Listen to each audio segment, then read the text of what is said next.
Today we're working on a wetland restoration project. It's really small scale. Anyone can do this at home. All you need is a shovel.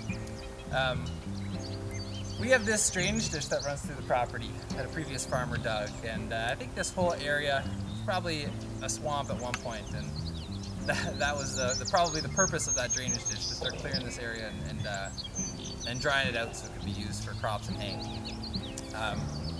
What we're trying to do is turn the water into this low area and let it spread out and settle and stay on the property a little longer and get cleaned up and drop all the sediment that it's picked up from the road.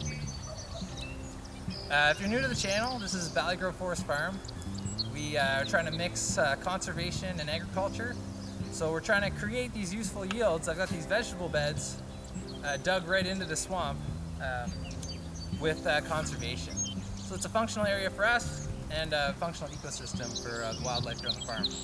Anyways, I'll start getting to work here and dig this next area of our wetland.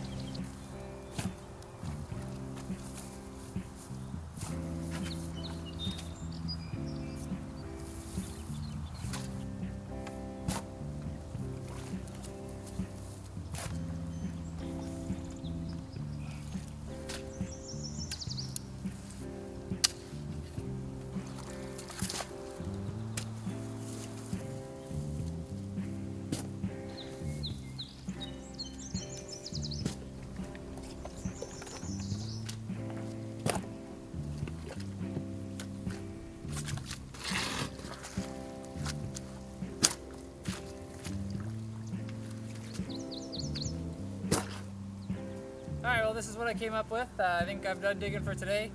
I did cave and I connected it to the creek, although it doesn't connect back at the end. It ends in a dam, so I'm not so concerned about the sediment washing down away downstream.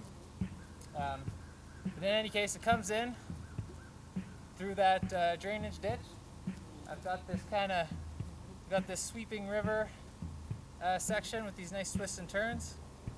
Alternating between big, wide, deep areas where the sediment can drop out and these sort of little skinnier areas that I've left a bit shallower.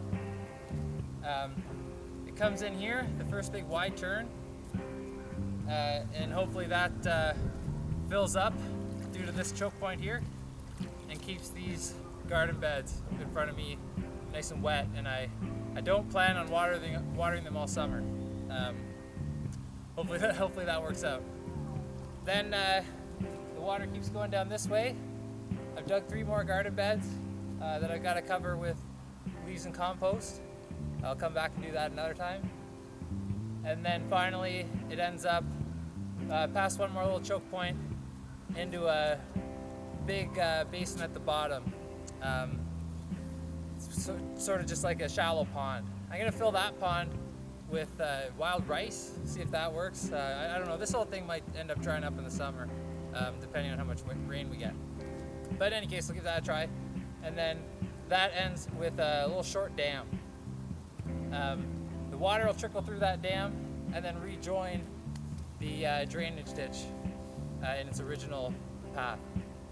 I'm really excited about this project. I think this is really cool. Other than getting absolutely annihilated by black flies making it, this has been a lot of fun, and I'm really looking forward to being in here planting veggies and catching frogs while I'm doing it, and just seeing what kind of critters come here to enjoy the water, get a drink, or amphibians and bugs that are going to breed in here. Maybe we'll have a whole bunch of dragonflies that can tackle these black flies for me. All these banks I'm going to plant with wildflowers. I'm going to plant, of course, my vegetable gardens with a variety of vegetables, and then I'm going to try that, like I said, that wild rice in that little pool. And then this is a forest farm, so it wouldn't be complete if I didn't plant some trees around here. That's what I'll get up to next. Thanks so much for watching. This was, aside from these big beds here, this was a day's work. Hard day's work, but a day's work. If you got a big swampy area on your property, this is absolutely something you can do with a hand shovel. In fact, I don't know that you could even really do this with a mini excavator or backhoe. You'd probably turn the whole place into a big mud pit. So give this a try. I think this is a good way to slow down the water, keeping it on your property, and making use of it at the same time. Again, thanks so much for watching. Have yourself a great day.